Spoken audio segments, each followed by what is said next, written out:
একজন বক্তা, তিনি আজকের এই মাহফিলে আসেনি। যে কোনো সময় কোনো বক্তা অনেক সময় নাই আসতে পারে, যদি যৌক্তিক কারণ হয়, ঠিক না? তিনি প্রচন্ড অসুস্থ, তিনি মাহফিলে আসবেন কেমন করে? হঠাৎ করে একটা উমরা সফরে চলে গেছেন, তিনি আসতে পারেন না, বিষয়টা যৌক্তিক। কিন্তু বিনা ওজরে যদি আপনি দাওয়াত নিয়ে না আসেন, ওই বক্তার বিরুদ্ধে অবজেকশন যে কোনো ধরনের হতে পারে, এটা লজিক্যাল বিষয়, ঠিক কিনা বলে? অত্যন্ত দুঃখজনক এই বিষয়গুলো। সাজানো বাগান সাজানো আছে তো, বুঝেন না এখন।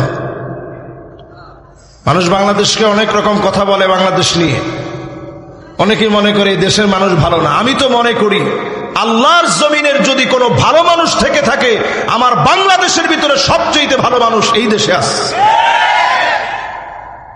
বদ্বীপের মতো ছোট্ট একটা দেশ, দুদিন পরে পরে পত্রিকা আসে ভূমিকম্প আসতেছে, ভূমিকম্প হবে, 9 মাত্রার ভূমিকম্প হবে, পুরা ঢাকা শহর কেঁপে উঠবে, ভেঙে টুকরা টুকরা হয়ে যাবে।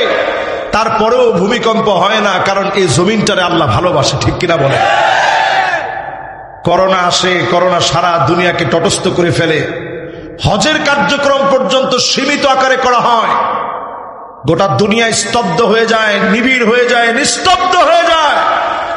কিন্তু বাংলাদেশ এমন একটা দেশ, তখনও এই দেশে মানুষ মসজিদে গিয়ে নামাজ পড়ে, জোরে করে আল্লাহু আকবার। এটা সাধারণ দেশ না।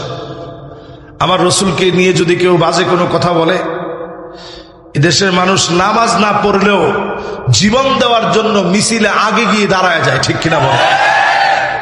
আমার দেশটা এমন একটা দেশ, যে দেশে অনেক সম্ভাবনা আছে। নতুন যে সম্ভাবনা বাংলাদেশের ভাগ্য আকাশে এসেছে, নতুন একটা সূর্যোদয় ঘটবে। মেঘ যদি ওই সূর্যোদয়কে আটকাতে না পারে, আজকে আমি আপনি যদি হিম্মত নিয়ে দাঁড়ায় যাই, আগামীর সূর্যোদয় হবে কালেমার পতাকার সূর্যোদয়। কেউ আটকায় দিতে পারবে না, পারবে না, পারবে না।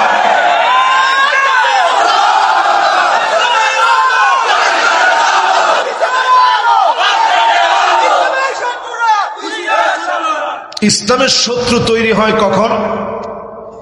এই যে আজকে আমাদের একজন বক্তা দাওয়াত নিয়ে আসে না, শত্রু তৈরি হয় তখন।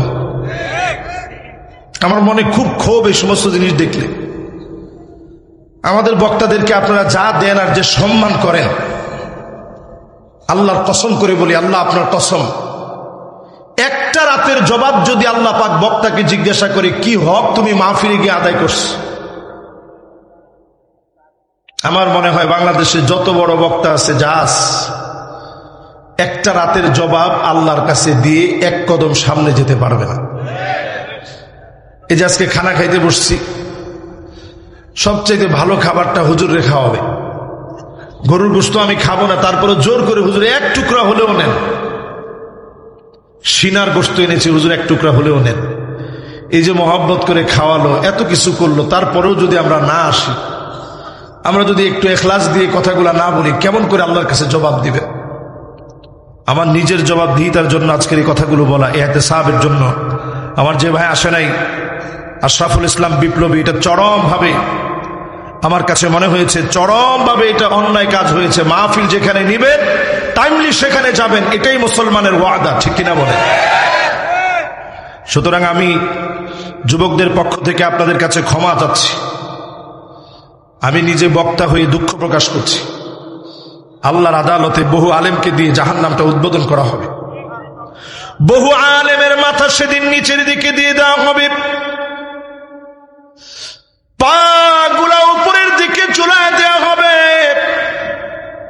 টেনে টেনে বহু আলেমকে জাহান্নামের দিকে নিয়ে যাওয়া হবে। আল্লাহ সেদিন ডাক দিয়ে বলবে, আলেম তোকে আলেম বলা হয়ে গেছে দুনিয়ায়, মুফাসসিরে কোরআন তোকে বলা হয়ে গেছে, তোর নামে কত স্লোগান দেওয়া হয়েছে, তোর কত প্রশংসা জমিনের মধ্যে ছিল। এই জন্য যত আলেম আছেন প্রতিনিয়ত আল্লাহর কাছে বেশি বেশি কাঁদবেন। আলেমদেরকে মালিক বড় ভালোবাসেন, আবার আলেমদের জবাবটাও যিনি কড়াভাবে নিবেন তিনি কে? দুনিয়া আখিরাতে সেরা হবে ওই আলেম, আলিমুন মুস্তামিলুন ইলমাহু, যেই আলেম তার ইলম কাজে লাগিয়েছে, এমন আলেমকে ডেকে ডেকে যিনি মাফ করে দিবেন তিনি কে?